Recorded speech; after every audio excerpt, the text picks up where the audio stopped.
guys! Welcome back to my YouTube channel. This is my vlog. So today's video guys, ayun, magre-reaction lang ako tungkol po sa Team Merge na hanggang ngayon ay pinag-iinitan pa rin ng ibang mga Kalingap supporters at mga charity vlogger. So and guys, no, bago ang lahat, mega love shout out kay Kuya Bal Santos Matubang, Ate Edna Vlogs at Kalingap Rap, at sa ating mga kasamahan sa Team Merge, lalong-lalo na kay Tita Amy. Ayan, may Tita Amy po. Ayan, pakisuportahan nyo po. At sa aming mga kasamahan dyan sa Team Merge. So and guys, no, suportahan nyo rin yung mga masipag na charity vlogger dyan sa Pilipinas na walang sawang tumutulong sa mga kababayan natin naghihirap.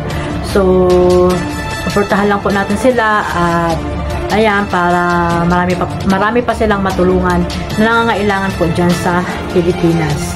At sa mga OFW na katulad ko, ayan, mag-iingat po tayong lahat.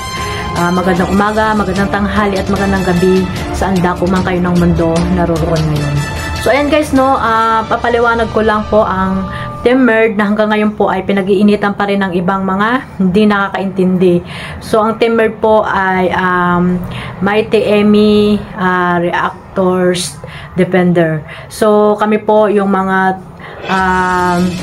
tumutulong kay Kuya Bal Santos Matubang para sa mga pasaway na hindi pa rin sumusunod sa mga guidelines and rules and regulation ng Kalingap na ligid naman sa ating kaalaman kahit saan, school, company, or sa bahay, di ba? May mga rules and regulation din na dapat nating sundin.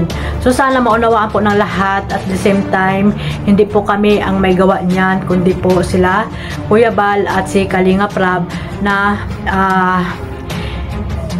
sinasabi lang po kay Tita Amy para po si Tita Amy naman po ang magsabi sa amin kung ano po ang dapat namin gawin sa mga Kalingap partners na hindi po sumusunod sa mga rules and regulation.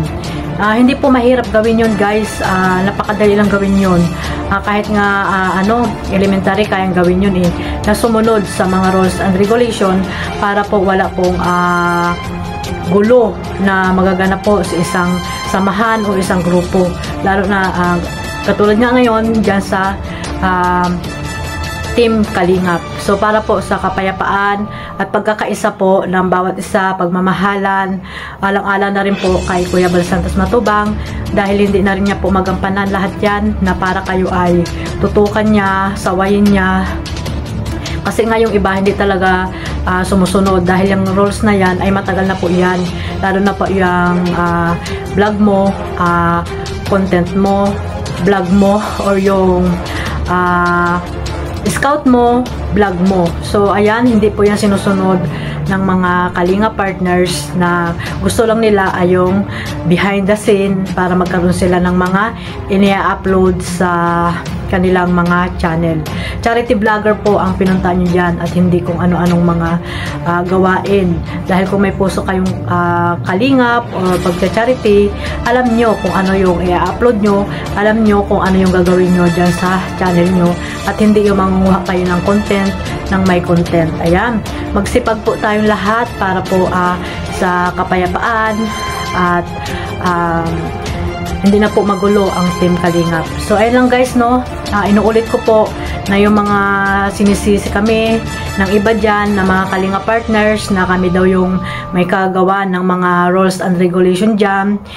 For your information po, hindi po kami ang gumagawa niyan. Sila Kuya Bal at Kalingap Rab po yan ang gumagawa niyan, tapos pinapasa lang kay Tita Amy. Sana maunawaan nyo po at huwag kayong paulit-ulit at dawakan nyo po yung inyong mga pag-iisip. Sana tanggapin nyo na lang po ang Team Merge para po sa kapayapaan ng Kalingap, Team Kalingap. Ayan. At para na rin po sa pagtulong namin kay Kuya Bal Santos Matubang. So sana maunawaan po natin at malapit na po ang Pasko. Magmahala na po tayong lahat. God bless us all. Bye-bye.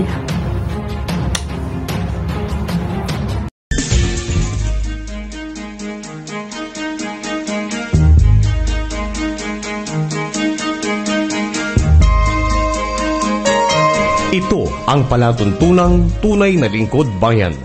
Ang programang tututo sa kapakanan ng mga mamamayang kapos sa kapalaran.